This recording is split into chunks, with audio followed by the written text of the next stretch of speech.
Hey there. Subscribe to my channel. And also press this bell icon. So you never miss any new updates, cause whenever we upload new video you will get a notification on your phone. والصلاة والسلام على أشرف الخلائق أجمعين سيدنا وسيد الأولين والآخرين حبيبنا وحبيب إله العالمين إمام المرسلين وخاتم النبيين أبي القاسم المصطفى محمد اللهم صل على محمد وآل محمد وعلى أهل بيته الطيبين الطاهرين الهداة المهديين المعصومين المظلومين واللعنة الدائمة على أعداء الحق والدين. أما بعد فقد قال الله تعالى عز اسمه في محكم كتابه ومتقن خطابه بسم الله الرحمن الرحيم إنما يخشى الله من عباده العلماء صدق الله العلي العظيم. اللهم صل على محمد وآل محمد وجل. اللهم صل على محمد وآل محمد. ایک عزیز القدر عالم دین کے ایصال ثواب کی غرض سے یہ مجلس منعقد ہو رہی ہے اور بزم میں بحمد اللہ علماء کرام کا ایک خوبصورت مجموعہ یہاں موجود ہے ماشاءاللہ ماشاءاللہ. اور سامعین میں بھی مجھے وہ چہرے نظر آ رہے ہیں جو علم دوست اور تقوی پسند چہرے ہیں. اس اعتبار سے اس وقت میری زبان پر سرنامہ قرآنی کے طور پر قرآن مجید کا یہ فقرہ آ گیا ہے جو ایک عظیم الشان علمی تفسیری اور عرفانی مباحث کا مختصر ترین متن ہے. ماشاءاللہ ماشاءاللہ. یہ جو متن ہے قرآنی مختصر سا فقرہ ہے، پوری آیت نہیں پڑھی ہے میں، ایک آیت کا درمیان سے ایک فقرہ. انما یخشی اللہ من عبادہ العلماء ان اللہ عزیز غفور. آخر کا فقرہ یہ ان اللہ عزیز غفور. لیکن میں نے اسے بھی اس وقت ذکر نہیں کیا اور صرف یہ فقرہ آپ کے سامنے عرض کیا، اس لیے کہ یہ فقرہ مستقل طور پر بہت توجہ طلب ہے، علمی اعتبار سے، تفسیری اعتبار سے اور علم اخلاق توحیدی کے اعتبار سے. ماشاءاللہ ماشاءاللہ. یہ اصطلاحیں یاد رکھیے گا. ہمارے بہت سے مدارس میں جو علم اخلاق میں پڑھائی جاتی ہیں وہ اخلاق یونانی ہیں. وہ جو ارسطوٹل نے ایتھکس میں مقالہ لکھا تھا اس کا عربی ترجمہ ہوا، پھر اس کا فارسی ترجمہ ہوا، پھر اس پر کچھ اضافہ خواجہ نصیر الدین توسی نے کر دیا اور اخلاق ناصری کتاب لکھ دی. پھر اس کتاب کے عربی ترجمے ہونے لگے، پھر اس کتاب کی تلخیصیں ہوئیں، پھر اس کتاب کی تشریحیں ہوئیں. بحث جو ہے وہ اسی کے گرد گردش کرتی ہے. تو وہ علم اخلاق یونانی ہے. سبحان اللہ. ہر چند کے وہ بھی مقتبس ہے فیوز رحمانی سے. کیا بات ہے ماشاءاللہ. یعنی جو کچھ ارسطو کے ہاں علم و عرفان کے سچے عناصر نظر آتے ہیں یہ کہاں سے آئے تھے ارسطو تک؟ تو بعض تاریخیں بتاتی ہیں کہ ارسطو شاگرد تھے کس کے؟ افلاطون کے، پلیٹو کے. ارسطوٹل پلیٹو کے اسٹوڈنٹ تھے اور پلیٹو سوکریٹس کے اسٹوڈنٹ تھے. اور سوکریٹس کہا جاتا ہے سوکریٹس جو ہیں اور ان سے پہلے جو پائتھاگورس تھے، فیثاغورس جنہیں کہتے ہیں، یہ سب نبی ادریس کے شاگردوں کے شاگرد تھے. واہ واہ واہ سبحان اللہ. خدا کی قسم یہ خاک کے کھنکتے ہوئے کاسے واہ واہ واہ واہ واہ. یہ پیاسے رہ جاتے اگر اوپر سے بارشیں رہ سبحان اللہ. آواز بلند تر صلوات. اللہم صلی علی محمد و آل محمد. ماشاءاللہ. بے شک شجر علم زمین سے روئیدہ نہیں ہوتا. شجر علم اوپر سے زمین سے روئیدہ نہیں ہوتا. شجر علم تو وہ ہے جو متن وجود میں جس کی جڑیں ہیں. واہ سبحان اللہ. اور اس کی شاخیں آسمانوں سے آسمانوں تک بلند ہیں. واہ واہ واہ سبحان اللہ. اس کی جڑیں خاک آلود نہیں ہیں. کیا اللہ. شجر علم کا تصور کریں پہلے. اب یہ تصور بھی تب ہوگا جب ہم اپنے تصور کو بھی تجرد کے واہ واہ واہ واہ واہ. جب ہم اپنے تصور کے دامن کو بھی غبار زمان و مکان سے صاف کر لیں واہ سبحان اللہ. تب نہ اس منزل تک پہنچ سکتے. ورنہ پھر وہی ہوگا کہ حصار زمان و مکان میں رہیں گے اور کانٹ کی طرح مشکلات سے دوچار ہوتے ہیں.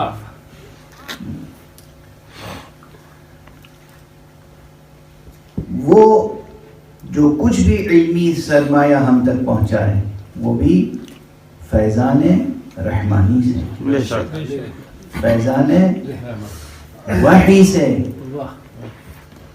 حق سبحانہ و تعالیٰ نے اگر وحی نازل نہ فرمائی ہوتی تو یہاں کچھ بھی نہیں ہوتا. ثمرہ شجر مبارک علم ہم تک نہ پہنچتا. بے شک.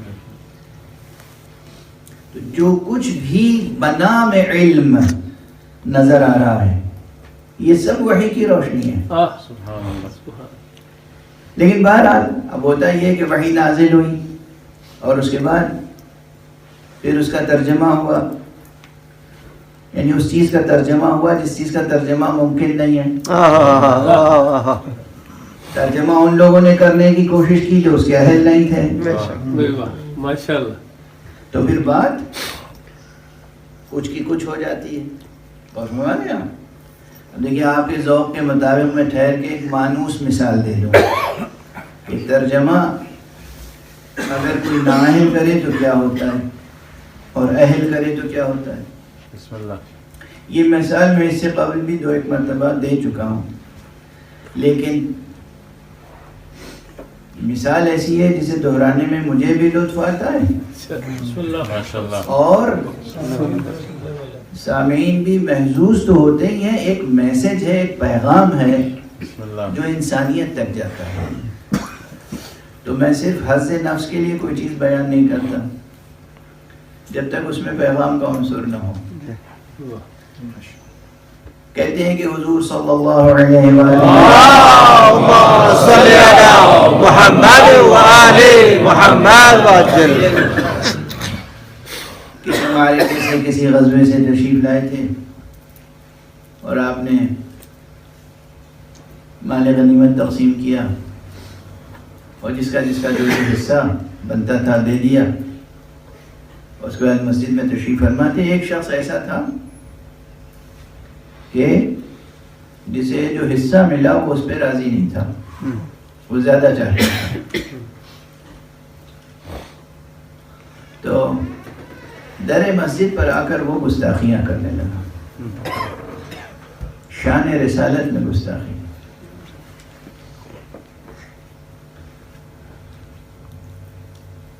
اس وقت حضور نے پوچھا تو یہ کون ہے، کیا کہہ رہا ہے؟ کہ آپ کی جان میں گستاخیاں کر رہا ہے.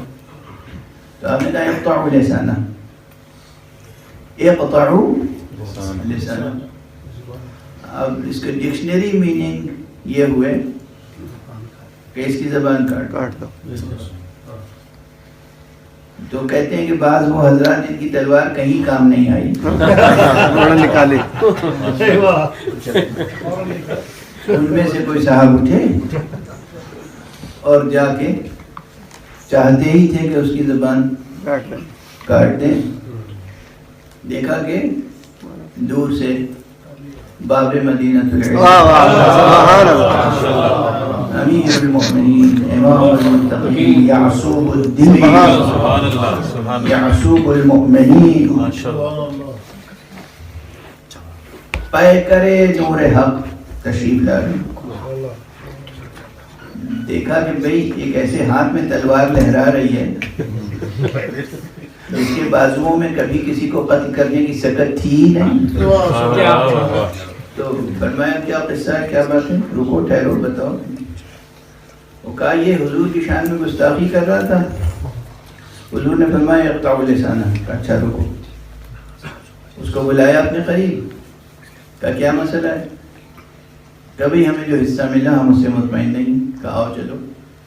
وہ لے گئے جہاں اب عربوں کے لیے سب سے بڑا سرمایہ کیا تھا؟ اونٹ.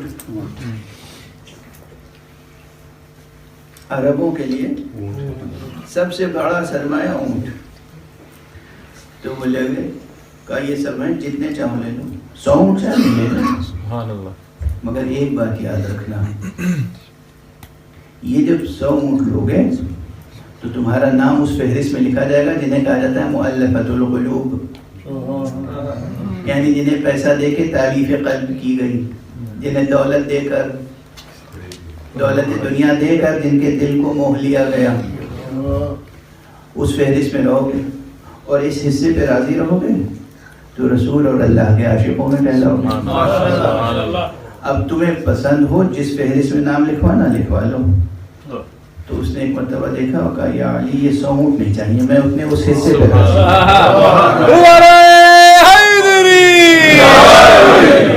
بنائے خوشنودی مولا کائنات بلند تر صلوات.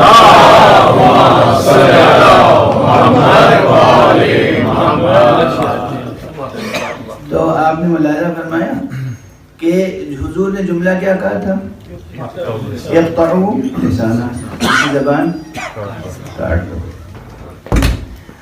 ڈکشنری میننگ یہی ہے. لیکن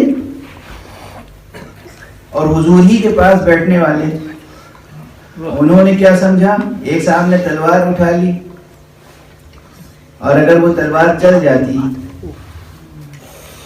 اور وہ زبان کٹ جاتی تو دامن رحمت مصطفیٰ پہ خون کے چھینٹے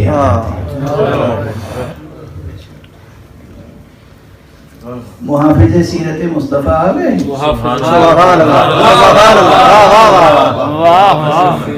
اور انہوں نے فوراً بچا لیا. اور کلام کا مدعا ایسا پورا ہوا کہ دیکھیے یہ زبان تو وہ کہتی ہے نا جو دل میں آتا ہے، ایسے جڑ سے زبان کاٹی ہے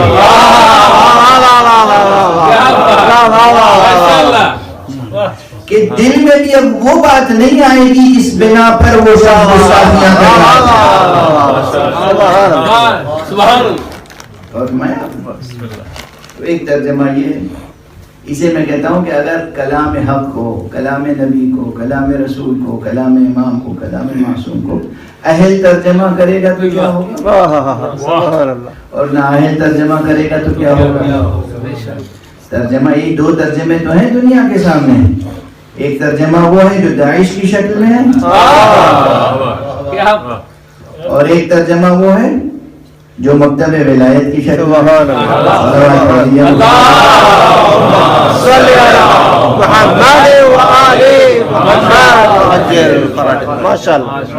ہے. تو فہم کلام حق بہت ریاضت ذہنی چاہتا ہے. بے شک. بہرحال یہ تو مثال تھی. میں یہ کر رہا تھا کہ جو کچھ علم اخلاق ہمیں ملا ہے, جو جس علم میں جو کچھ ملا ہے وہ سب فیضان وحی الہی. تو وہ جو یونانی علوم کا سرمایہ ہے وہ بھی وحی الہی کا ثمرہ ہے. لیکن میں نے جو اصطلاح استعمال کی وہ نزول قرآن کے بعد ہمارے پاس جو علم اخلاق ہونا چاہیے وہ علم اخلاق توحیدی. ہمارے پاس جو بھی علم ہو اس کی اساس توحید ہو. سبحان اللہ. سبحان. جو بھی عمل ہو اس کی اساس توحید ہو. سبحان. ماشاءاللہ. ولایت بھی وہی قبول ہوگی جس کی اساس توحید ہوگی. وہ ولایت قبول نہیں ہوگی جس کی اساس شرک پر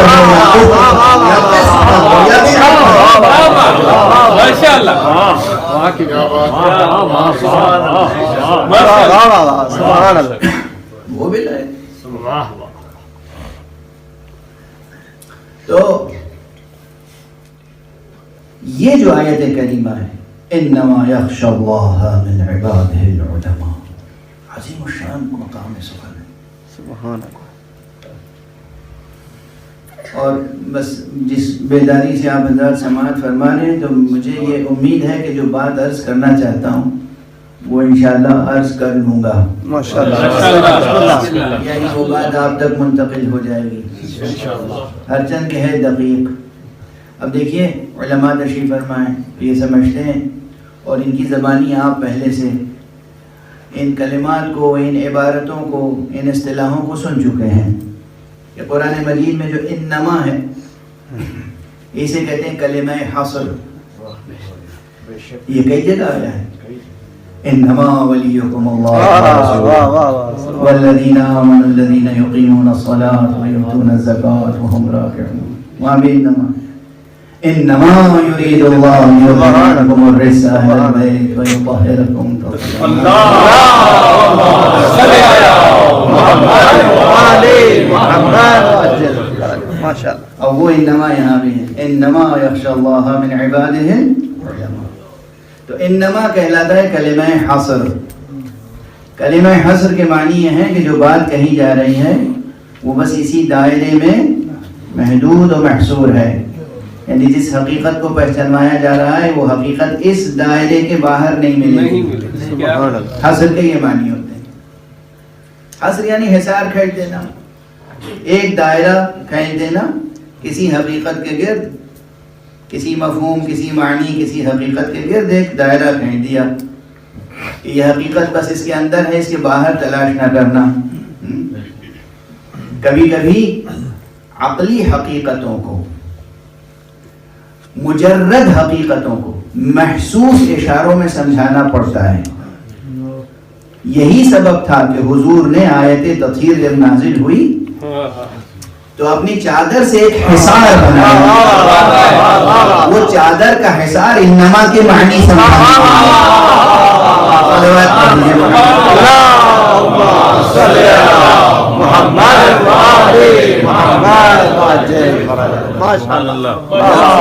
انما اور حقیقت میں بتا دیا. یہ چادر کے اندر جو ہے یہ جو حصار ہم نے بنایا بس عصمت ملے گی تو یہاں میرے سبحان اللہ. اس کے باہر عصمت کا سراغ نہ لگانا. تو اب یہاں پر انما کلمہ حصر ہے, یہ بات تو سمجھ میں آ گئی. اب وہ بات الگ ہے, یہ بھی نہ سمجھ لیجیے گا کہ جہاں جہاں انما ہے وہاں اسی طرح کا حصر ہوگا. کہیں کہیں حصر حقیقتاً ہوتا ہے, کہیں کہیں حصر نسبی یا اضافی ہوتا ہے, اور کہیں کہیں مجازی ہوتا ہے. ماشاءاللہ. یہ دروازہ ہمیشہ کھلا ہوا ہے. مثلا کہیں پر اس طرح کی مثال عرض کر رہا ہوں, کہیں اس طرح کی عبارت آ جائے کہ جو انما سے شروع ہو رہی ہو کہ بس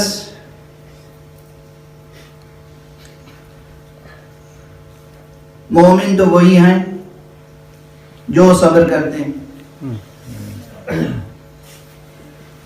تو وہ انما سے شروع تو ہوگی, بس سے شروع تو ہوگی, مگر اس کے معنی کیا ہوں گے کہ خدا نخواستہ کہیں کسی سے ذرا بے صبری سی جزا و فضا, گریا رونا ظاہر ہوا تو اس کے معنی یہ ایمان کے دائرے سے خارج ہو گیا.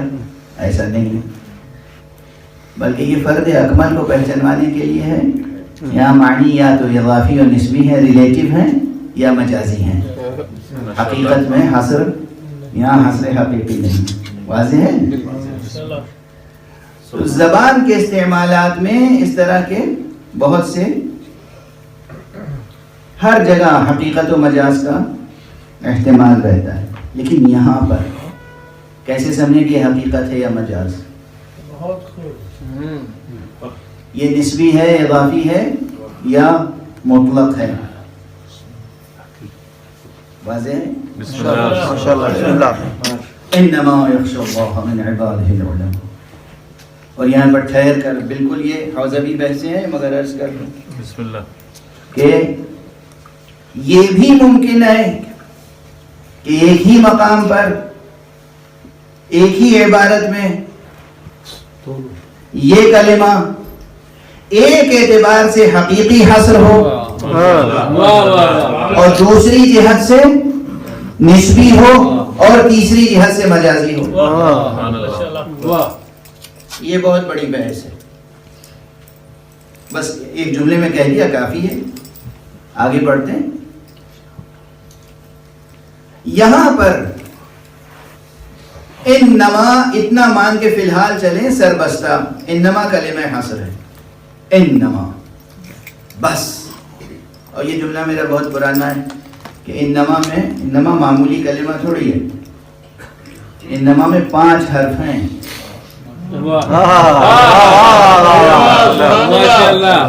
انما میں 5 حرف ہیں. شروع میں حمزہ ہے, اور وہ بھی حمزہ وصل نہیں, حمزہ قطع ہے. حمزہ ہے, پھر نون ہے, اور ایک نہیں بلکہ 2 ہے کیونکہ اس پر تشدید ہے. پھر میم ہے, پھر آخر میں الف ہے. تو 5 حرف ہیں.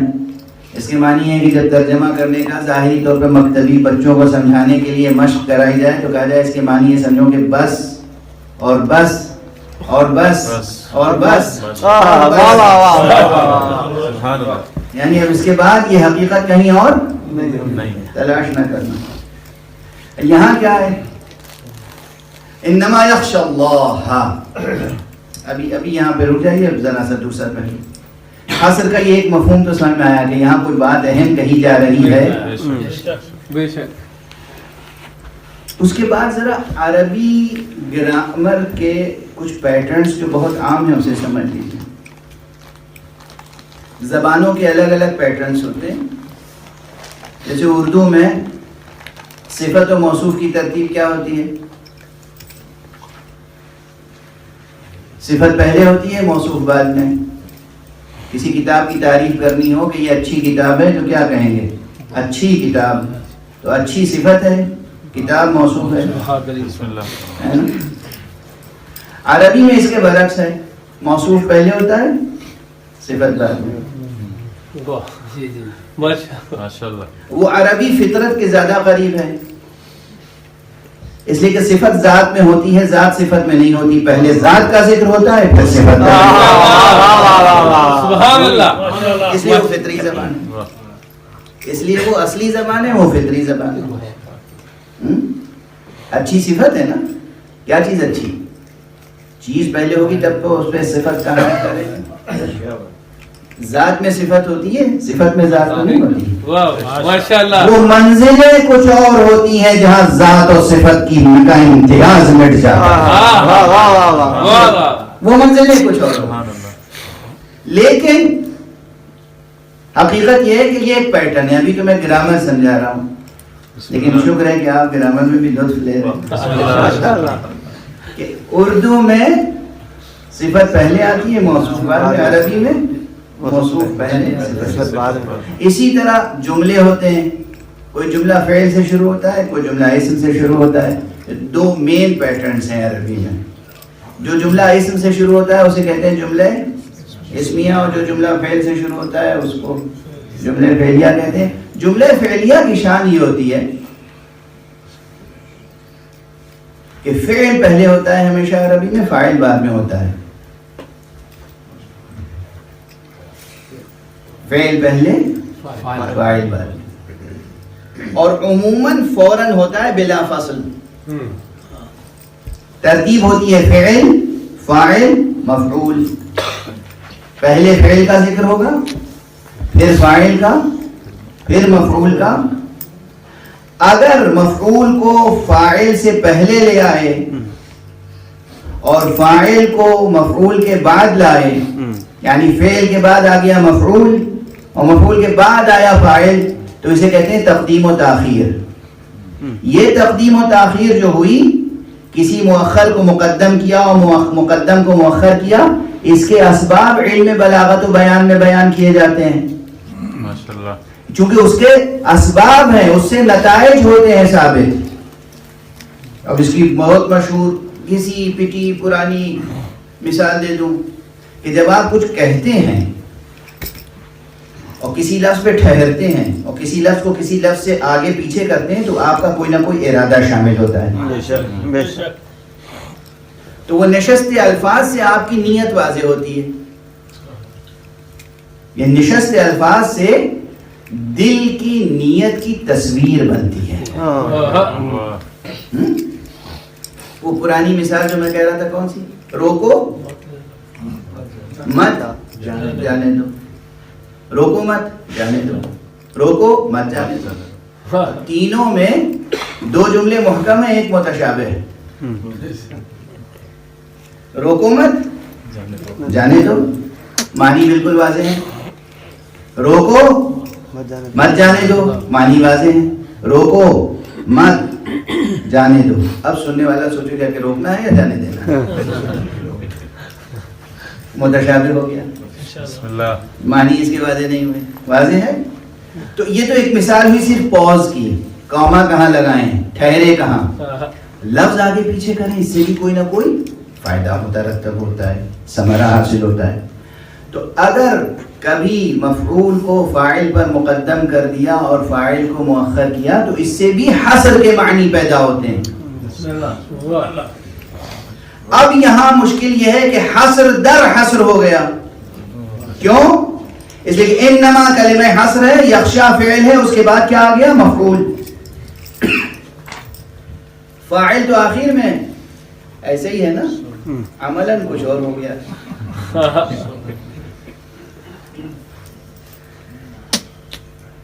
انما یخشى اللہ, مفعول کی علامت کیا ہوتی ہے؟ عام علامت یہ ہے کہ اس کے اوپر زبر ہوتا ہے. اور فاعل کی علامت کیا ہوتی ہے؟ عام علامت یہ ہے کہ اس کے اوپر پیش ہوتا ہے. بس آپ حضرات کے لیے اتنا ہی کافی ہے. تو یخشا فعل ہے, اس کے بعد اللہ کا کلمہ ہے, اس کے اوپر زبر ہے, اور آخر میں جو العلماء ہے اس کے اوپر پیش ہے, تو فاعل ہے علماء. یعنی بس اور بس اور بس اور بس اور بس اور بس, حقیقتاً بالتاکید بالصراحت صرف اللہ سے جو ڈرتے ہیں وہ صرف علماء ہوتے ہیں. ماشاءاللہ. دیکھیے میں نے توجہ رکھیے بات کہاں سے, غور سے سنیے گا, سمجھیے کچھ. صرف اللہ سے جو ڈرتے ہیں وہ صرف علماء ہوتے ہیں. میں نے 2 بار صرف استعمال کیا. سادہ ترجمہ یہ نہ کیجیے گا کہ اللہ سے جو ڈرتے ہیں وہ علماء ہوتے ہیں. نہیں, بات حق ادا نہیں ہوگا. لوگ بہت سی چیزوں سے ڈرتے ہیں,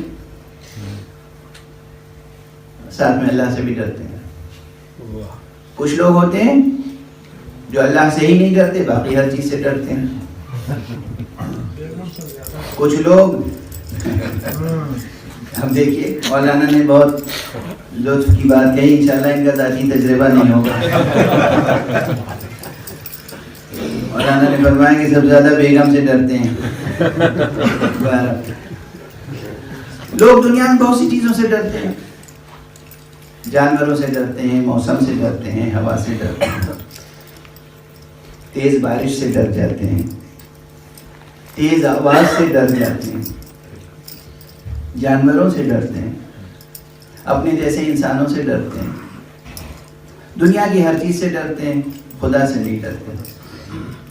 کچھ لوگ وہ ہیں جو اور چیزوں سے بھی ڈرتے ہیں، خدا سے بھی ڈرتے ہیں۔ اس آیت کا پیغام یہ ہے صرف خدا سے جو ڈرتے ہیں، ماشاءاللہ، بس یہ پیغام دیکھیں، صرف خدا سے جو ڈرتے ہیں، غیر از خدا کوئی حقیقت نہیں ہے جس سے کسی طرح سے خوف رکھا جائے۔ اور یہ بعد میں کہوں گا جو پہلے بھی کہہ چکا ہوں کہ خدا بھی وہ حقیقت نہیں ہے جس سے خوف رکھا جائے۔ خدا سے محبت کی جاتی ہے، خدا کی رحمت سے امید لگائی جاتی ہے۔ خدا کا خوف، یہ خوف کا کلمہ یہاں پر یقین مانیے کہ مجازن ہے، بامراد یہ ہے کہ جو خدا کا لحاظ رکھتا ہے۔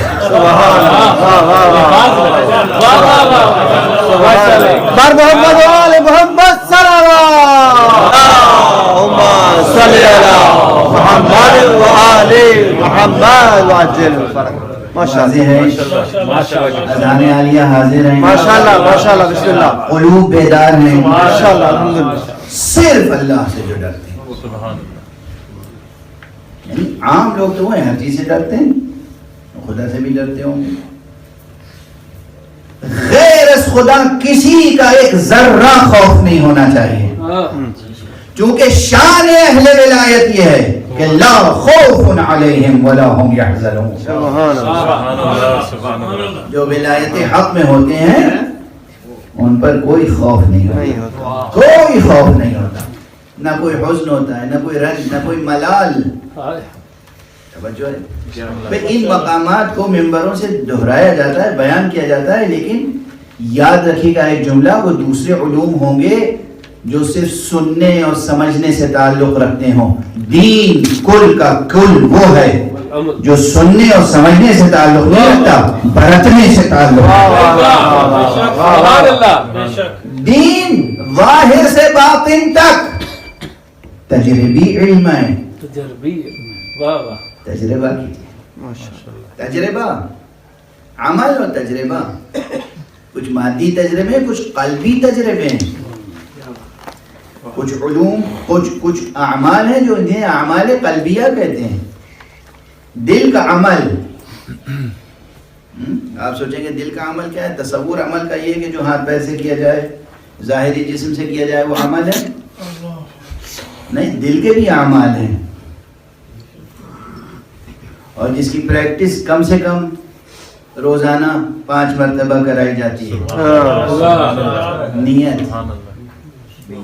نماز میں سب سے پہلا رکن کیا ہے؟ نیت۔ نیت کیا ہے؟ زبان سے ہوتی ہے نیت، ہونٹوں سے ہوتی ہے؟ نیت عمل قلب ہے، دل سے نیت ہوتی ہے۔ یاد رکھیے گا، بچوں کو سکھائیے گا۔ وہ غلطیاں ہمارے یہاں کیا ہوتی ہیں، بچپن میں بچوں کو نیت کی عبارتیں رٹائی جاتی ہیں، یہ تربیت کی کمزوری ہے۔ آپ جملہ رٹاتے ہیں نا، نماز پڑھتا ہوں میں یا نماز پڑھتی ہوں میں 2 رکعت صبح کی واجب قربتاً اللہ، یہ سب رٹایا جاتا ہے نا۔ اب علماء تشریف فرمان پوچھئے، بطور خاص نماز کی نیت زبان سے لفظوں میں کرنا مکروہ ہے، دل سے نیت عمل قلب ہے، زبان اور ہونٹوں کی حرکت سے جو نیت ہوگی وہ نیت ہی نہیں ہوگی، نیت عمل قلب ہے۔ تو جب تک دل سے ارادہ نہ ہو، دل سے ارادہ نہ ہو، دل کی طلب نہ ہو کہ ہم کیا کرنے جا رہے ہیں، دل کا فیصلہ یہ ہو کہ ہم خدا کے لیے 2 رکعت نماز پڑھنے جا رہے ہیں، زبان اس میں شریک نہ ہو، نیت بھی ہو تو لا شریک ہو۔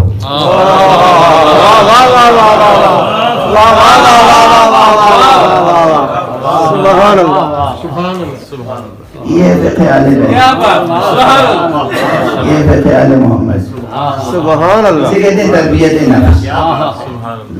دل تو بہت سے اعمال ہیں جن کا تعلق قلب سے ہے.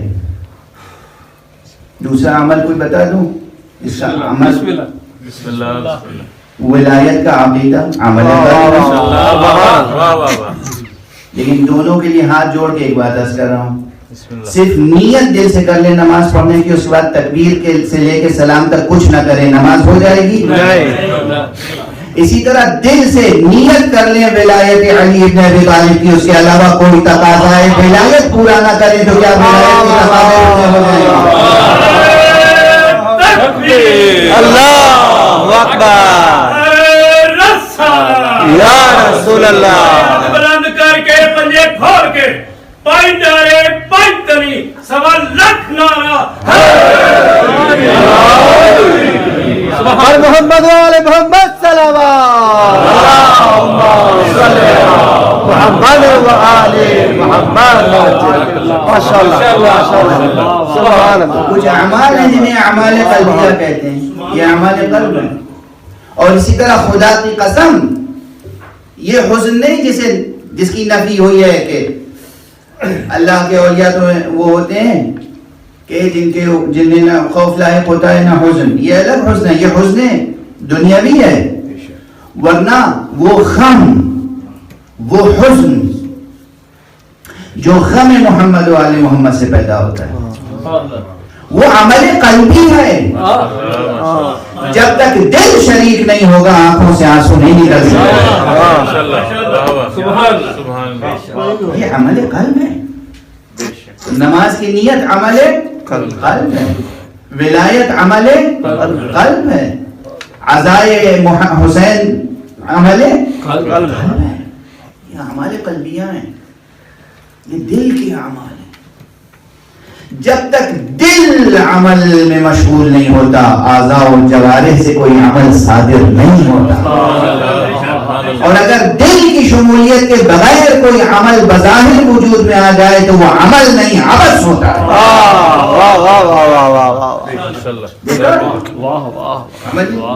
بغیر نیت کے آپ نماز پڑھے چلے جائیے، کیا کر رہے ہیں؟ کار عبث،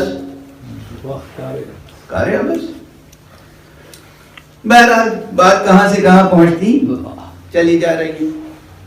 تو بات تو یہاں پہنچی تھی کہ یہ جو آیت شریفہ ہے اس میں حصر کے بعد حصر ہے، بس اور بس اور بس اور بس اور بس اور بس. یہ سمجھ لو کہ صرف خدا سے سبحان اللہ جو ڈرتے ہیں، یعنی غیر خدا کسی سے نہیں ڈرتے.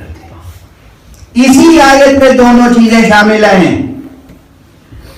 صرف وہ عالم نہیں ہے جو خدا سے نہ ڈرتا ہو، وہ عالم نہیں ہے جو خدا سے نہ ڈرتا ہو، اور وہ بھی عالم نہیں ہے جو خدا کے علاوہ کسی اور سے بھی ڈرتا ہو. اگر ہم سید علی خامنئی کو دل سے عقید رکھتے ہیں تو اس لیے وہ خدا سے ڈرتا ہے، رب سے نہیں ڈرتا.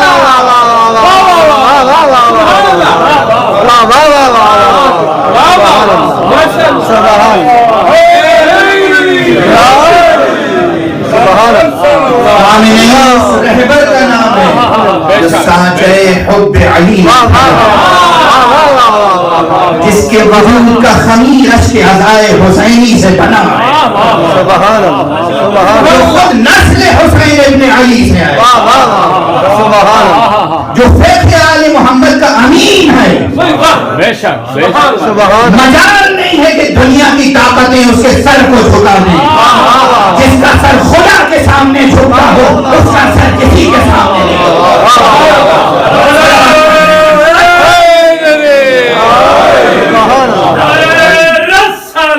یا رسول اللہ.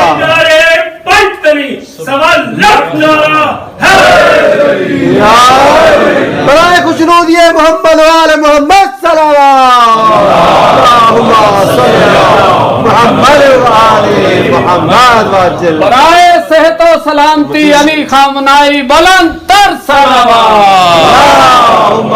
صلی علی محمد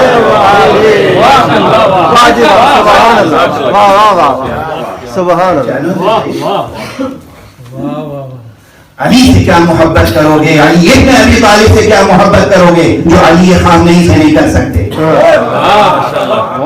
جو علی خامنئی کی قدر نہیں کر سکتا تو علی ابن ابی طالب کی قدر کیا کرے گا؟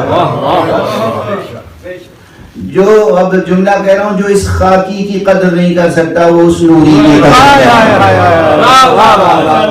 سبحان اللہ. جو اس مجازی کی قدر نہیں کر سکتا وہ اس حقیقی کی قدر کیا کرے گا؟ سبحان اللہ. جو اس نائب کی قدر نہیں کر سکتا وہ اس اصل کی قدر کیا کرے گا؟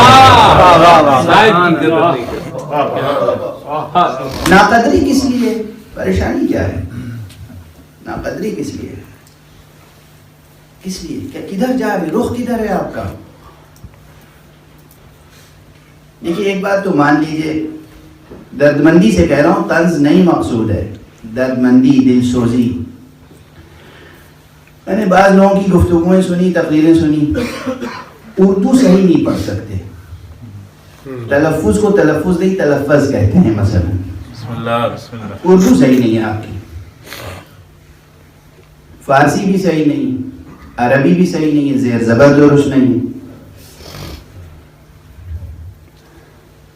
اشہد ان علی ولی اللہ کا بھی زیر زبر درست نہیں ہے. جو کہنا چاہتے ہیں نا، پڑھو لکھو سلیقے سے تو کہو، اس طرح تو کہو کہ مولا تمہاری آواز سننا پسند کرے. یہ معصوم کی حدیثوں میں سے ایک حدیث ہے، جملہ ہے غالباً نویں امام محمد تقی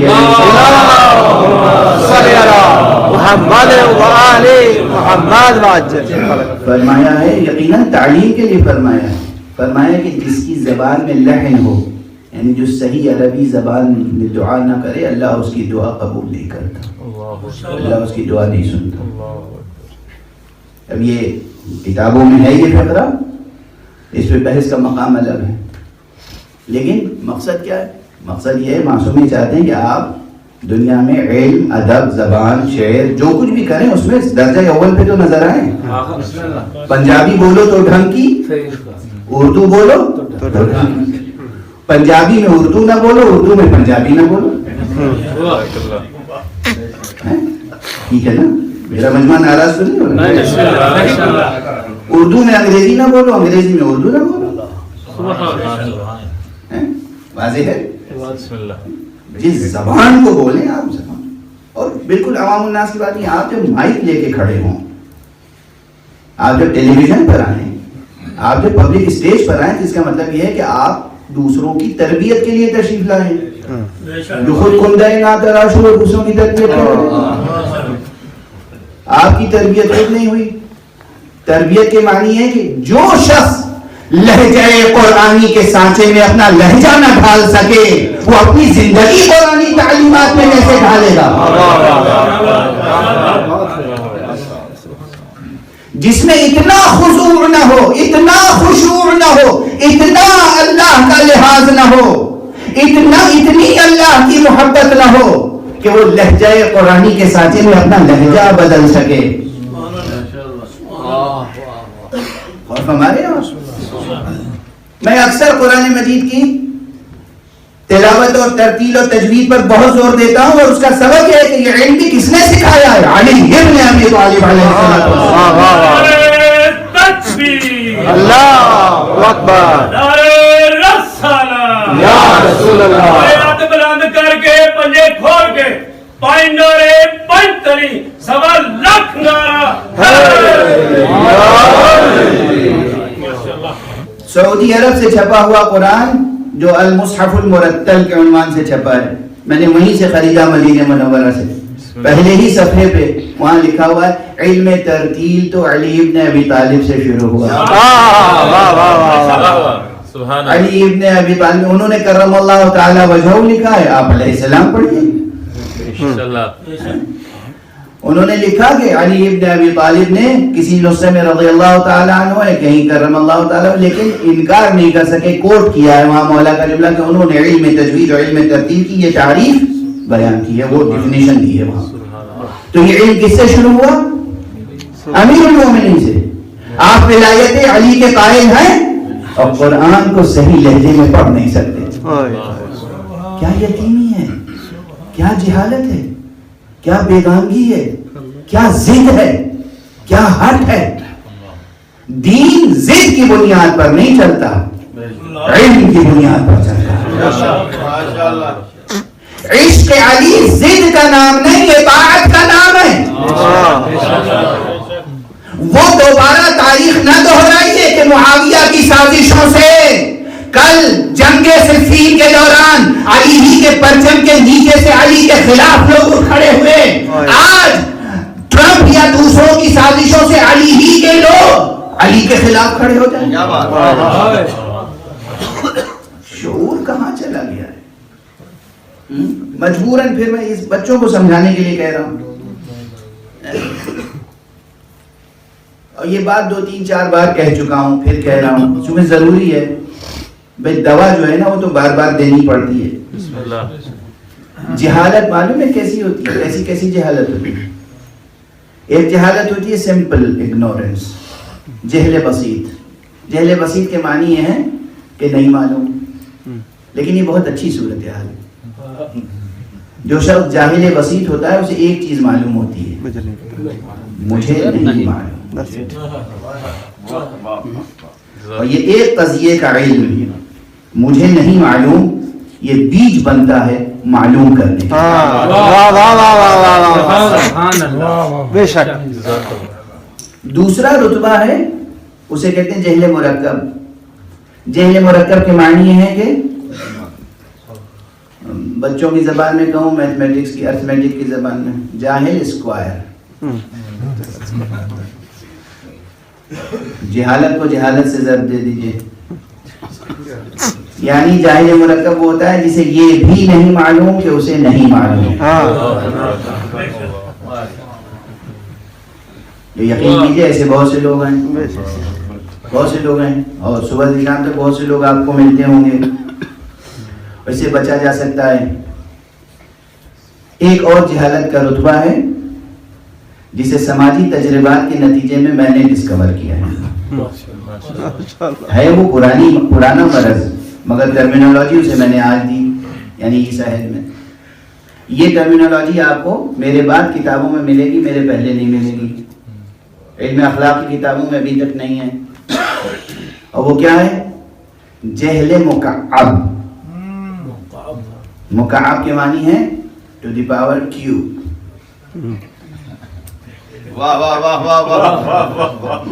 اسکوائر نہیں.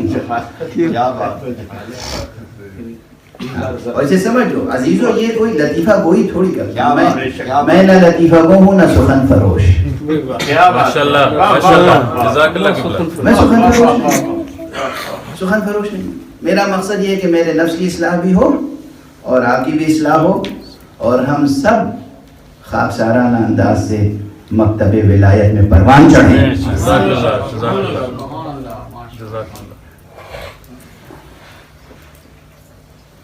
اب یہاں پر ٹھہریے. جتنی دیر میں آپ نے مجلس شروع کی ہے نا, اتنی لمبی تو پڑھوں گا میں. مطلب اتنی دیر مجھے بیٹھا کے آپ سناتے رہے تو اب میری سنتے رہیے جب تک.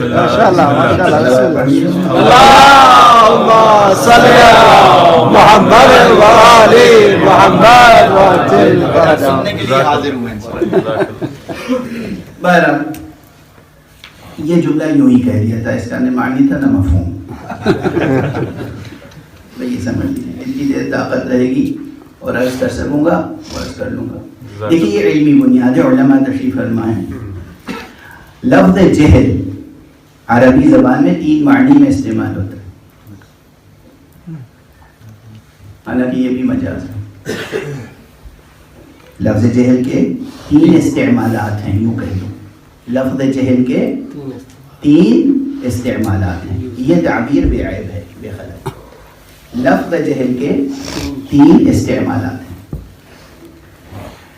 یہ 3 استعمالات کون کون سے ہیں؟ عربی زبان میں ایک مرتبہ لفظ جہل استعمال ہوتا ہے عقل کے مقابلے میں. اصول کافی ہماری آپ کی مشہور محترم کتاب، اس کا پہلا چیپٹر جو ہے اس کا عنوان ہے کتاب العقل والجہل، یعنی عقل اور جہل کا تقابل ہے. یہ ایک استعمال. دوسرا استعمال ہے جہل کا علم کے مقابلے میں، اور تیسرا استعمال ہے جہل کا علم کے مقابلے میں. ماشاءاللہ. تو ان تینوں استعمالات کی روشنی میں جاہلوں کی کتنے قسمیں ہوئی؟ کم سے کم 7.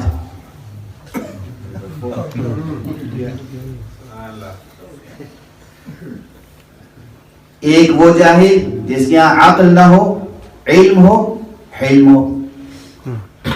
ایک وہ جاہل جس کے پاس علم ہو، عقل نہ ہو، حلم نہ ہو. ایک وہ جاہل جس کے پاس علم ہو، عقل نہ ہو، علم نہ ہو. ایک وہ جاہل جس کے پاس علم اور عقل ہو، حلم نہ ہو. ایک وہ جاہل جس کے پاس علم و علم ہو، عقل نہ ہو. ایک وہ جاہل جس کے پاس عقل و علم ہو، علم نہ ہو. اور ہمارے یہاں مراتب آپ دیکھیں. یہ کس لیے عرض کر رہا ہوں؟ پہلی بجھا رہا ہوں. جو لوگ دل سوزی کے ساتھ معاشرے کی، جوانوں کی، بچوں کی، انسانوں کی تربیت کرنا چاہتے ہیں، انہیں سمجھنا چاہیے کہ بیماریوں کی حدیں کیا ہوتی ہیں. آپ کے سامنے کوئی شخص آیا تو آپ کے اندر وہ فراست ہونی چاہیے، وہ ذہانت ہونی چاہیے، وہ آپ کے پاس تشخیص کی قوت ہونی چاہیے کہ آپ دیکھ سکیں کہ اس میں کمی کس چیز کی ہے. عقل کی کمی ہے، علم کی کمی ہے، حلم کی کمی ہے، تینوں کی کمی ہے. تینوں میں سے ایک چیزیں ہیں، 2 چیزیں ہیں. کون سی چیزیں ہیں، کون سی چیز نہیں ہے؟ اور اگر صحیح شناخت ہو جائے تو تربیت آسان ہے. یہ تربیت اور تعلیم کے مسائل ہیں. صحیح شناخت ہو جائے تو تربیت ہو جائے. اب بہرحال یہ تو ایک مسئلہ ہوا، اس پر آپ پوری تھیسس لکھ سکتے ہیں ایجوکیشن کی، تربیت کی. لیکن جو جملہ اس وقت کہہ کے آگے بڑھ جانا ہے، جو کراچی میں کئی برس پہلے کہا تھا، وہ یہ کہ جس میں یہ تمام قسم کی جہالتیں ہوں اسے کیا کہیں گے؟ جاہل مکعب. اور یہ تو بہت یعنی ہو گئی نا کہ میرے اوپر جو الزام ہے کہ مشکل لفظ استعمال کرتے ہیں، ڈکشنری کھول کے دیکھنی پڑتی ہے. تو پھر دیسی لفظ میں ترجمہ کر دوں. ہمارے یہاں لکھنؤ میں، بنارس میں، اور آپ کے یہاں بھی گھر میں خواتین ایک لفظ استعمال کرتی ہیں، وہ لفظ فصیح ہے، عورتوں کی زبان ہے. اور وہ یہ ہے کہ کسی سبزی ترکاری کو کبھی کبھی کہتی ہیں کہ یہ جڑیلی ہے. جیسے شلجم ہے، چقندر ہے، مولی ہے، گاجر ہے، یہ جڑیلی ہے. بیٹا تم کیا لے آئے بازار سے؟ خراب ترکاری دے دی اس نے، خراب سبزی دے دی. یہ جڑیلی ہے. جڑیلی کے معنی یہ ہے کہ اس میں جال پڑ جاتا ہے ایسا جو کسی طرح سے چھری سے کٹتا نہیں، اور پکاؤ تو پکتا نہیں. کچھ ایسے جاہل ہوتے ہیں کہ کسی ذوالفقار سے ان کی جہالت نہیں کٹ سکتے.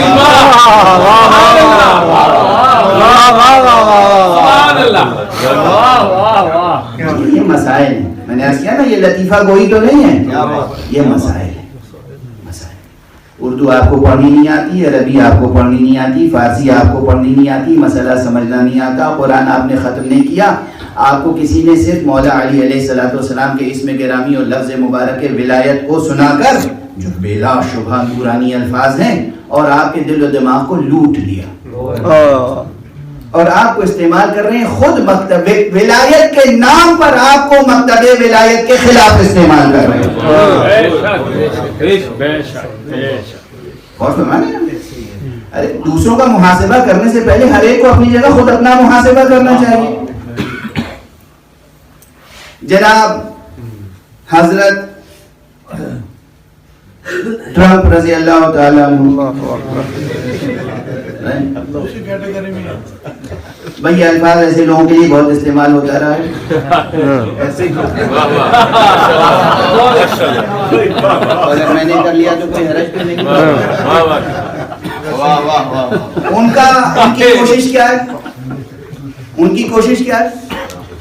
ان کی کوشش یہ ہے کہ پوری دنیا سے سینکشنز ہو, خامنئی صاحب تک ایک پیسہ نہ پہنچے, یہاں تک کہ جو خمس اور زکات کا مذہبی فنڈ ہے وہ بھی نہ پہنچے. یہ کس کی نیت ہے؟ ٹرمپ صاحب. عمل اس پہ کون کرا رہا ہے؟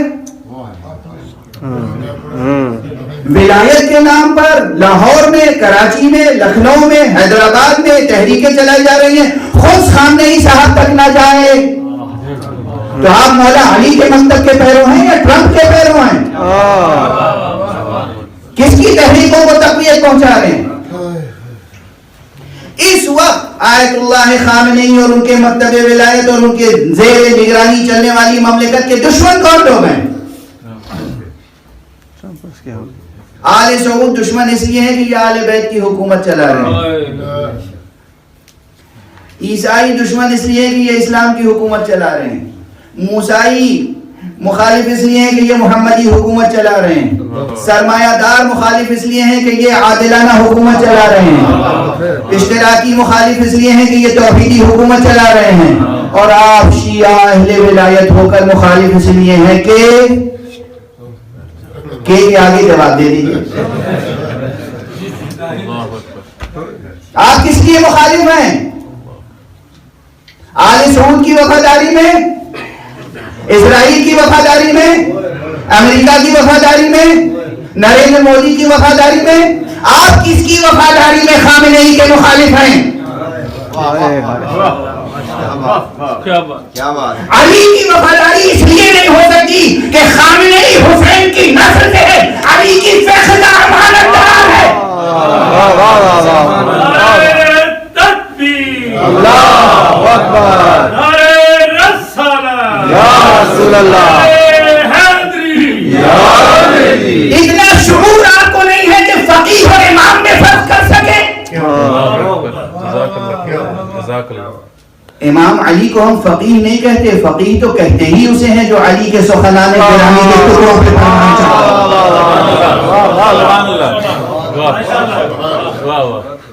جو علم معصوم کے زیر سایہ فرمان چڑھے اس کا نام ہے فقیہ.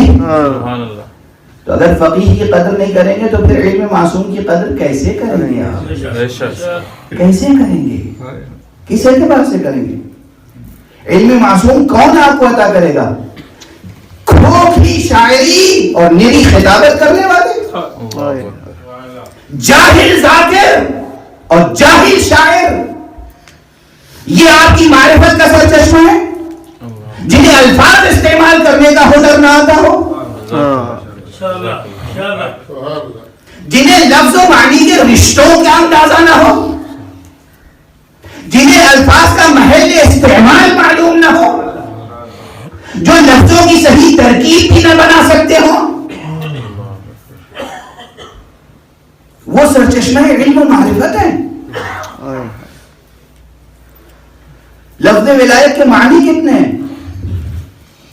لفظ ولایت کے ایک معنی یہ ہے کہ لفظ ولایت یعنی حکومت, ولایت یعنی حکومت. یہ سفید بال والے یہاں بزرگ حضرات بیٹھے ہوئے ہیں اور ہندوستان اور پاکستان میں بھی بہت سے ہیں. برٹش زمانے میں 1947 میں لندن سے جو لوگ پڑھ کے جاتے تھے انہیں کیا کہتے تھے؟ ولایت سے پڑھ کے آیا ہے. وہ ولایت کا لفظ آپ کو اچھا لگتا تھا اور خامنئی صاحب کے ساتھ ہے تو برا لگتا ہے. اس کے معنی ہے کہ آپ کا شعور, آپ کی فکر, آپ کی آگہی, آپ کی آگاہی کس کی تابع فرمان ہے؟ ڈکشنری اٹھا کے دیکھ لیجیے اردو کی. نعوذ باللہ, 1000 بار نعوذ باللہ, 1000 بار نعوذ باللہ, 1000 بار نعوذ باللہ. خاتم بدان سر سے پیر تک میرا خون کھولتا ہے جب یہ الفاظ دیکھتا ہوں کہ وہاں پر ولایتی کتا, ولایتی شراب. ڈکشنری میں, اردو کی ڈکشنری میں اٹھا کے دیکھیے. اس وقت آپ آپ کی نادانی نے اس لفظ کو پامال کیا, آج آپ کی نادانی اس حقیقت کو پامال کر رہی ہے.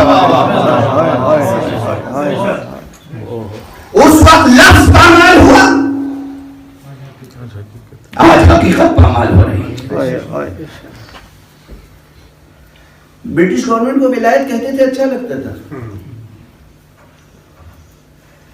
ڈکشنری اٹھا کے دیکھیے گا, اردو کی مستند ڈکشنریاں اسلام آباد سے چھپی ہے. اردو کا تاریخی لغت بہت 28-30 جلدوں 32 جلدوں میں ہے. میرے پاس آخر کی 2 جلدیں نہیں ہیں, اس لیے مجھے معلوم نہیں کہ تکمیل اس کی کتنی جلدوں تک ہوئی. لکھنؤ سے مہذب اللغات شائع ہوئی تھی ایک کتاب, مہذب اللغات اٹھا کے دیکھ لیجیے, نام ہے مہذب اللغات. اس میں یہ تکلیف دہ الفاظ ہیں, تکلیف دہ الفاظ ہیں. ولایتی شراب, شراب ولایتی, وہ شراب الگ ہے جسے شراب معرفت ہے, لیکن یہ ولایتی شراب کسے کہتے تھے؟ دیسی شراب کے مقابلے میں. جو شراب ہندوستان کے دیہاتوں میں بنتی ہے دیسی طریقے سے, خمر, نجس, حرام مشروب, وہ جو خوبصورت بوتلوں میں نفیس انداز سے بن کے برٹش سے جاتی تھی, برطانیہ سے جاتی تھی, اس کو کہتے تھے ولایتی شراب. اور یہ آپ کے ادب میں, آپ کی شاعری میں, آپ کے نثر میں, آپ کے افسانے میں, آپ کے ڈرامے میں, آپ کے ادب میں, آپ کے روزمرے میں شامل تھے یہ الفاظ. غیرت نہیں آئی کہ آپ اپنی زبان کی تفخیر کرتے, غیرت نہیں آئی کہ آپ اپنی زبان کو پاک کرتے, غیرت نہیں آپ کی اس وقت بیدار ہوئی کہ آپ اپنی زبان کو گرنے سے, پامال ہونے سے بچاتے. کس رخ میں سفر ہے آپ کا؟ کیا ہے وفاداری آپ کی ولایت علی ابن ابی طالب سے؟ عالم خوف خدا رکھتا ہے, عالم عشق علی رکھتا ہے, جاہل نہ خوف خدا رکھتا ہے نہ عشق علی رکھتا ہے.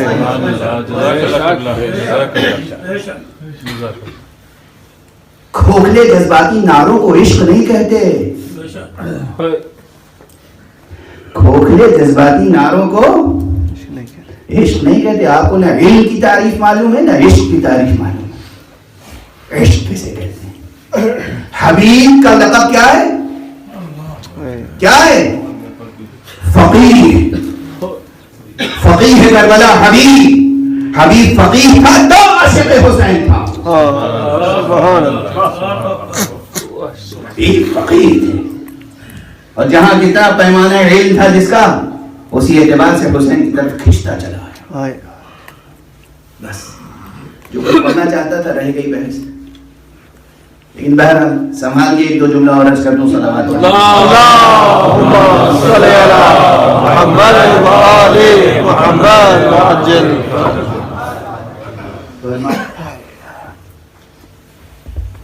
مجھے کہتے ہیں کہ یہ میرے ساتھ, میں اپنے دفاع میں نہیں عرض کر رہا ہوں, خدا وہ دن نہ لائے کہ ممبر کو میں اپنے لیے استعمال کروں کبھی, لیکن یہ ایک عام کیفیت ہے, اور اس میں بھی ایک درس ہے, ایک پیغام ہے.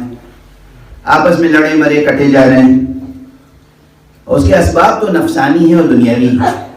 نقاب مذہبی ہے, کوئی کسی کو غالی کہتا ہے اور کوئی کسی کو مقصر. دنیا میں جتنے ہیں اہل بیت کے باب میں یا قاصر ہیں یا مقصر. ان کا حق کون ادا کر سکتا ہے؟ ان کا حق کون ادا کر سکتا ہے؟ نہ معرفت میں نہ اطاعت میں, نہ معرفت میں نہ اطاعت میں. ان کا حق کون ادا کر سکتا ہے؟ تو ہم سب قرۂ عرض پہ جتنے ہیں یا قاصر ہیں یا مقصر. خدا را آپ کے ذہنوں میں یہ نہ آ جائے کہ حق ادا کر دیا ولایت کا, یا قاصر ہے یا مقصر. لیکن جو صورتحال ہے وہ کیا ہے؟ پلٹ کے پھر اس مقام پہ آئیں. اس مقام سخن کو محفوظ رکھیے گا. آیت کیا کہہ رہی ہے؟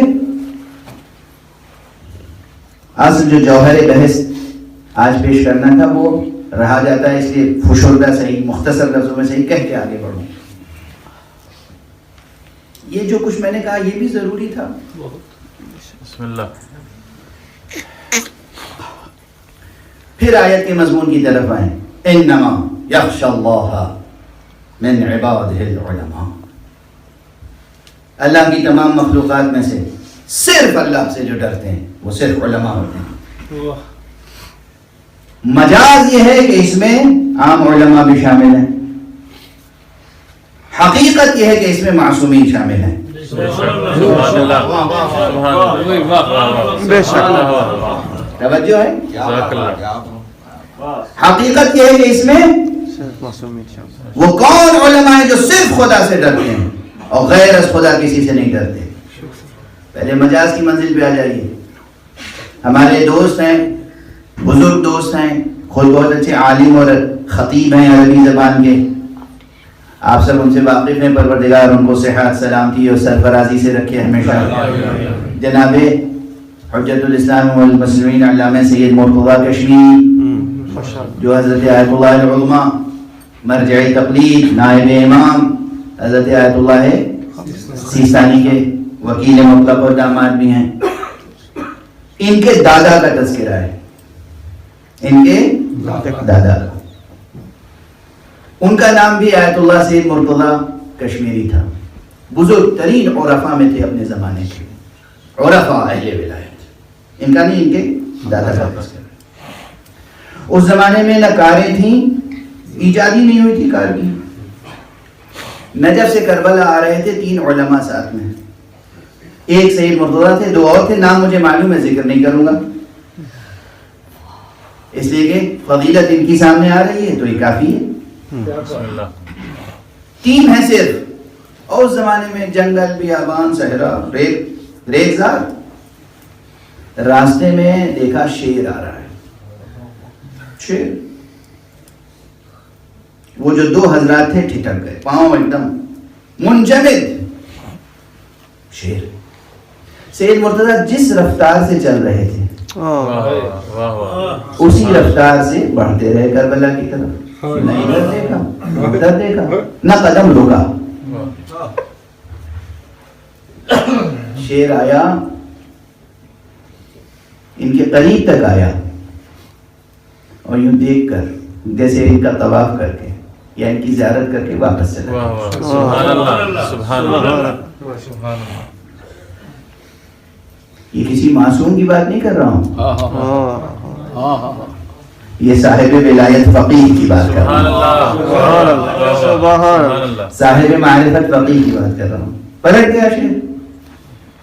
اب وہ جو 2 ساتھی پیچھے رہ گئے تھے، جب شیر دور چلا گیا تو وہ قریب آئے اور ان کا دامن پکڑ کے کہا، سید مرتضیٰ بتاؤ بات کیا ہے، بات کیا ہے، تمہارے اوپر خوف کیوں نہیں طاری ہوا؟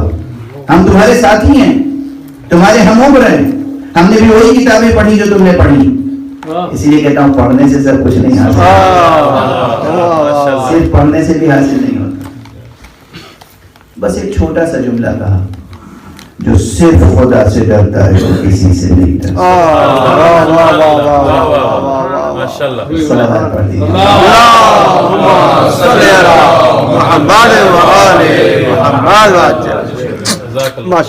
صرف خدا سے ڈرتا ہے، سمجھیں لفظ صرف، حصر کا مفہوم دیکھا، انما یخشی اللہ من عبادہ العلماء، اللہ سے جو ڈرتا ہے، صرف اللہ سے جو ڈرتے ہیں وہ صرف علماء ہوتے ہیں، جو صرف اللہ سے ڈرتے ہیں وہ صرف علماء ہوتے ہیں۔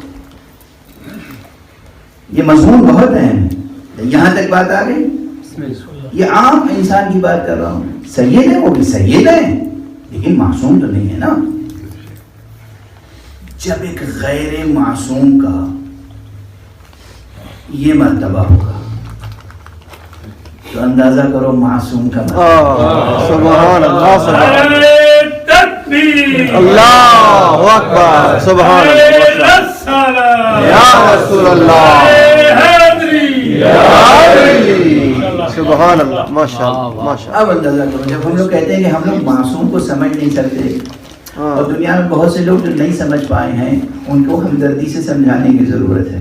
کیا سمجھانے کی ضرورت ہے؟ بس یہ سمجھانے کی ضرورت ہے کہ تم معصوم کو سمجھ نہیں سکتے۔ اس فقیر کا یہ جملہ بھی یاد رکھیے گا، شیعیان حیدر کرار اس عارفانہ خوش فہمی و مستی میں نہ رہے کہ وہ دنیا والوں کو سمجھا دیں کہ علی کون تھے. بس اتنا سمجھا دو تو تمہاری کامیابی ہے کہ دنیا والوں تم علی کو سمجھ نہیں سکتے.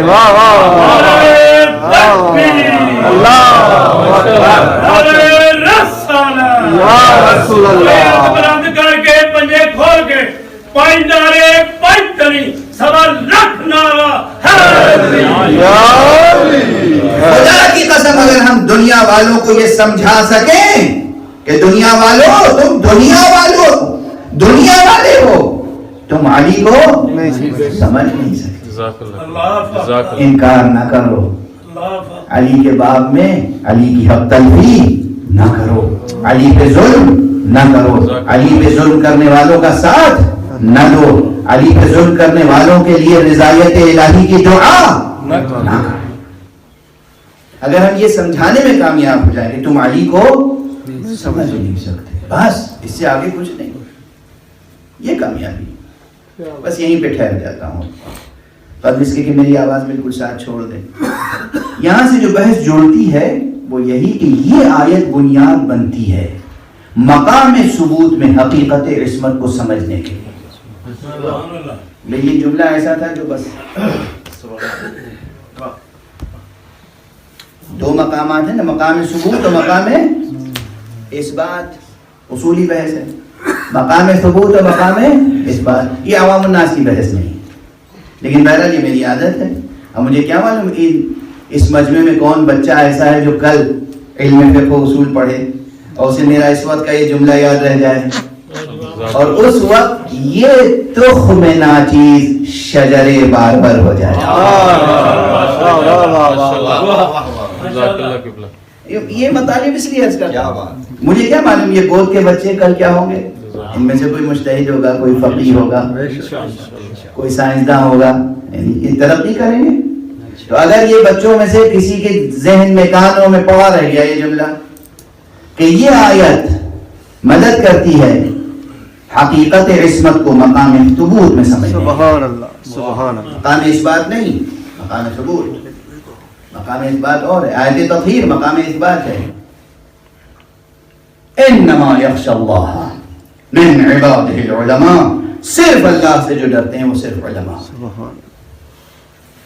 اب ظاہر ایک مجلس میں یہ مضمون سمٹ نہیں سکتا, لیکن پروردگار ہمارے دوست شفیق اور بھائی کی طرح شفقت و محبت کرنے والے مرحوم غفور حجت الاسلام والمسلمین مولانا شبیع الحسن صاحب کی روح کو بلندیاں عطا فرمائے کہ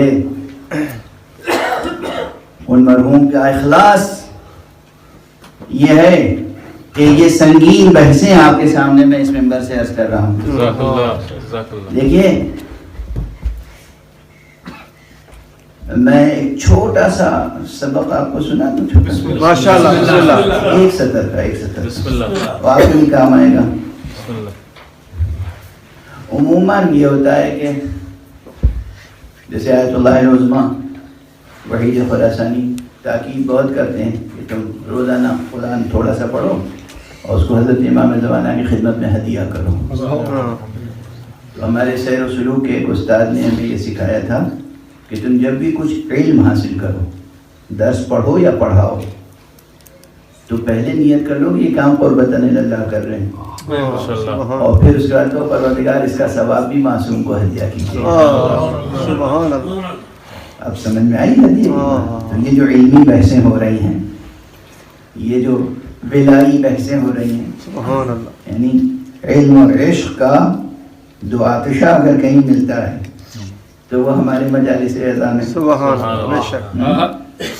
تو بہرحال پروردگار ان کے درجات بھی بلند فرمائے, ہم سب کو یہاں سے معنوی ثمرات کے ساتھ واپس لے جائے. آمین. صرف اللہ سے جو ڈرتے ہیں, اس پر سوچتے رہیے گا, صرف اللہ سے جو ڈرتے ہیں وہ صرف علماء. ابھی میں نے جو مثال دی تھی وہ کیا مثال تھی؟ شیر سے ڈرنے اور نہ ڈرنے کی. اچھا آپ یہ بالکل ایسے ہی میں سوال کر رہا ہوں جیسے بچوں سے کیا جاتا تھا نا کہ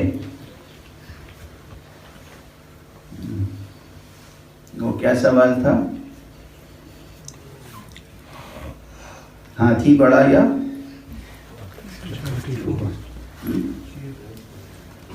تو اب یہ بتائیے کہ شیر بڑا یا ٹرمپ؟ مثال دے رہا ہوں، شیر درندہ 4 پر ہے اور ایک طرف ٹرمپ ہے مثلا، جن کے متعلق معلوم ہے کہ اتنی فوج ہے اور ایٹامک پاور بھی ہے اور یہ بھی ہے وہ بھی ہے،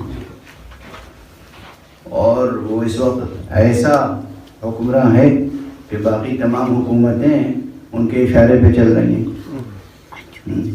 اور تمام دنیا میں ان کے بیس موجود ہیں اور جہاں سے چاہیں جس پہ حملہ کر سکتے ہیں. اس سب کے باوجود صرف اور صرف اس لیے کہ مکتب اہل بیت کا پرچم سرنگوں نہ ہو.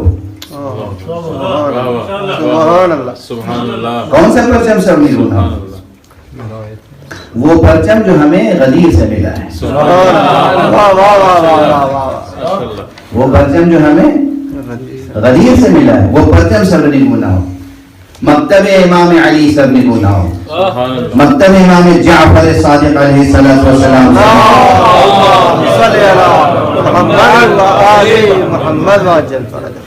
فقہ جعفری کا پرچم بلند رہے.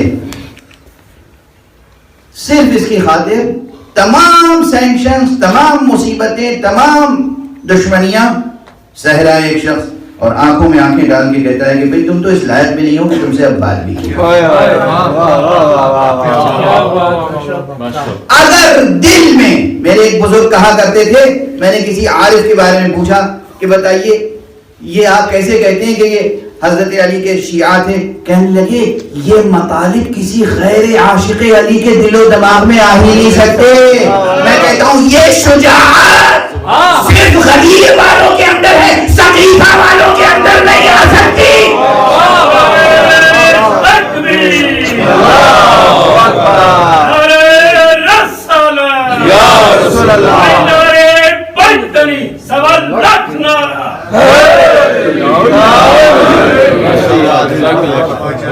یہ غدیری شجاعت ہے جو سید علی خامنئی میں ہے.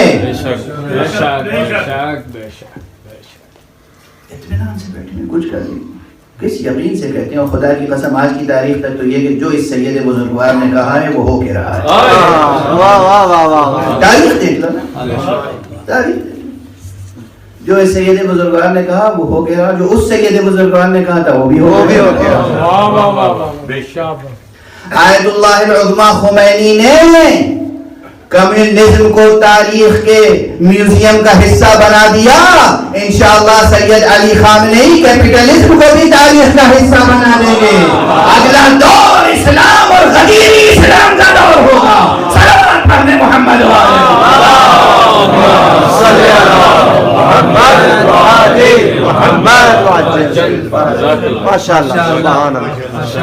پرچم ولایت کی سربلندی کے لیے جی رہے ہیں،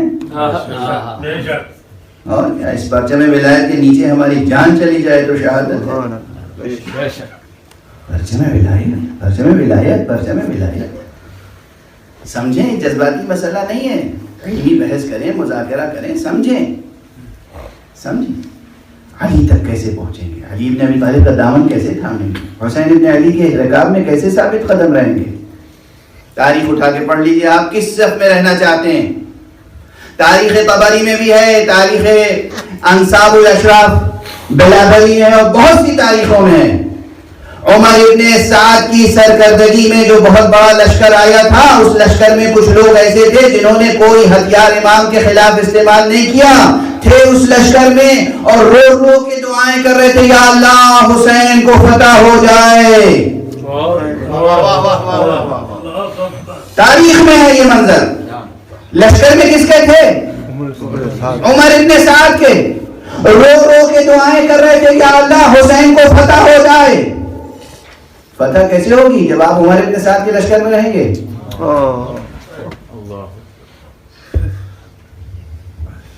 رو رو کے تاریخ پڑھیں، تاریخ پڑھیں.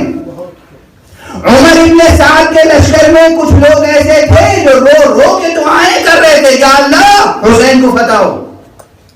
تھے کہاں؟ عمر ابن سعد کے لشکر. ان کا گریہ قبول بارگاہ الہی ہوگا؟ ان کی ولایت قبول بارگاہ الہی ہوگی؟ کل عمر سعد کا لشکر تھا، آج ٹرمپ کا لشکر ہے. کل ابن سعد کا لشکر تھا، آج ابن سلمان کا لشکر ہے. فرق کیا ہے؟ کیا فرق ہے اس میں؟ فرق کیا ہے؟ کن بنیادوں پہ فرق کریں گے آپ؟ جب تک فقیہ نہیں بنیں گے حبیب نہیں بنیں گے.